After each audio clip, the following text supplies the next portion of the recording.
Azər bəy, qayıdaq Rusiya məsələsinə. Mən sizin çıxışlarınızı diqqətlə izləyirəm və bizim TNS TV-nin efirində də biz sizinlə indiyə qədər xeyli proqnoz vermişik. Yəni siz bəzi proqnozlar səsləndirmisiniz və o proqnozlar da sonra özünü doğruldub. Yəni öyünə bilərik mən. Əlbəttə. Mən bilirəm ki, siz Rusiya mediasında izləyirsiniz. Sizin Rusiyada yaşayan türk xalqları ilə çox yaxşı əlaqələriniz var. Mütləq. Prosesləri diqqətlə izləyirsiniz, hakimsiz mövzuya. İstəyirəm bir proqnoz verək.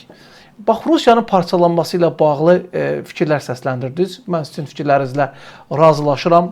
Nə qədər çətin olsa da, nə qədər belə mümkün olmayacaq kimi görünsə də, amma proses onu aparır. Rusiya mütləq dağılacaq. Sizcə, Rusiyadan birinci hansı xalq, hansı respublika qopacaq? Mən əslinə qalanda bunun üçün əsaslar var. Ona görə əminliklə deyirəm. Biz Tataristandan gözləyirik bunu. Yanında Başqırtistandan gözləyirik. Niyə bu iki respublikanın adını çəkirəm? Sadəcə Türk respublikaları olduğu üçün demirəm. Həm də bunların iqtisadi siyasi əsasları var. Bu iki respublikanın. Yəni başqa respublikalarında var, amma bunlar daha qabarıqdır.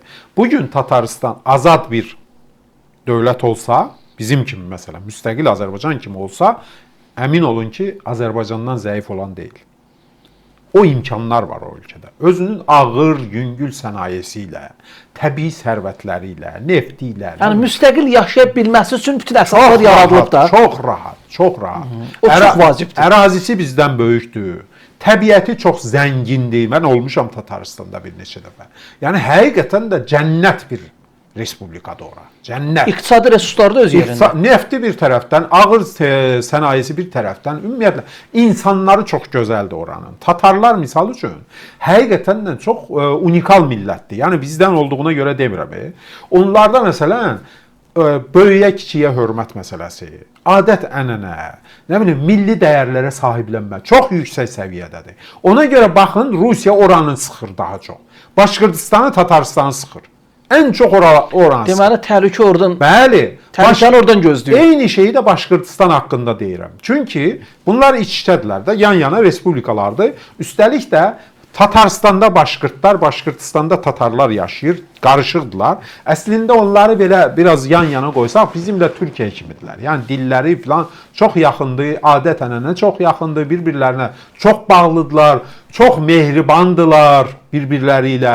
Yəni bir Tatar, bir Başqırtı xor görməz, Başqırt Tatarı xor görməz. Üstəlik də həm Başqırtistanın, həm Tataristanın iqtisadi imkanları çox yüksəkdir. Yəni günü sabah bunlar müstəqil olsa, heç bir xarici dəstək olmadan, heç bir əziyyət çəkmədən rahat şəkildə özlərini idarə edəcək.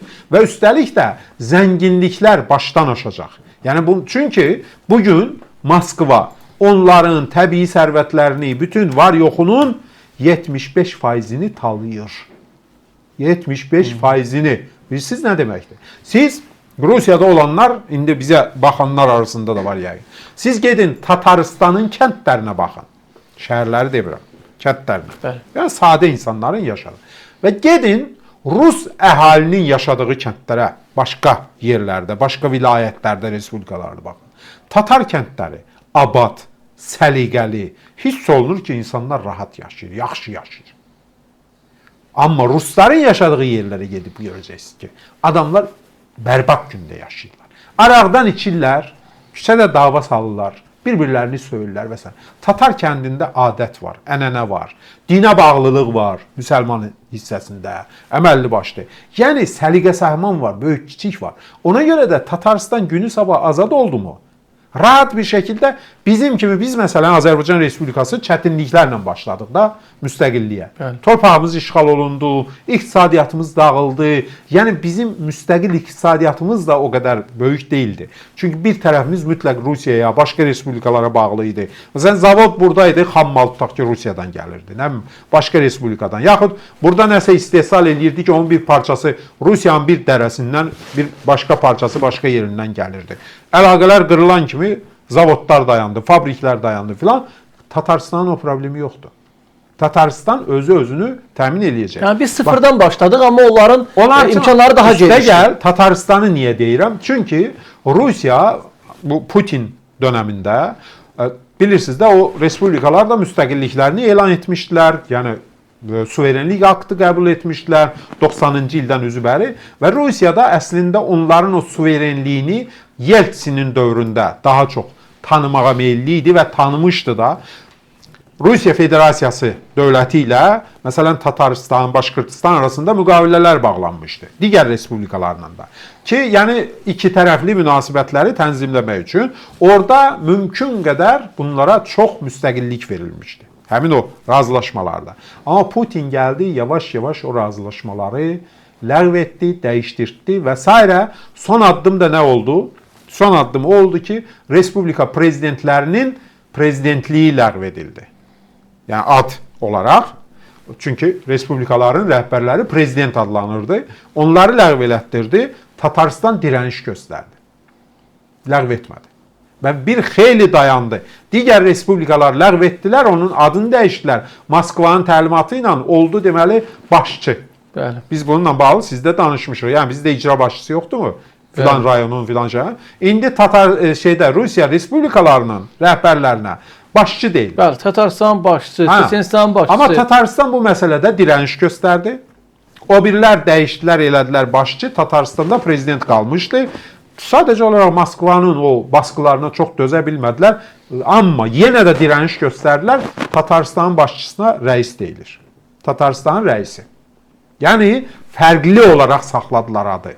Dövlət rəhbərinin adını, respublika rəhbərinin adını. Bu nə deməkdir? Bu o deməkdir ki, nə qədər də olsa Moskva təyin etsə də əslində seçki ilə olur, amma bəllidir ki, Moskva təyin edir rəhbərləri.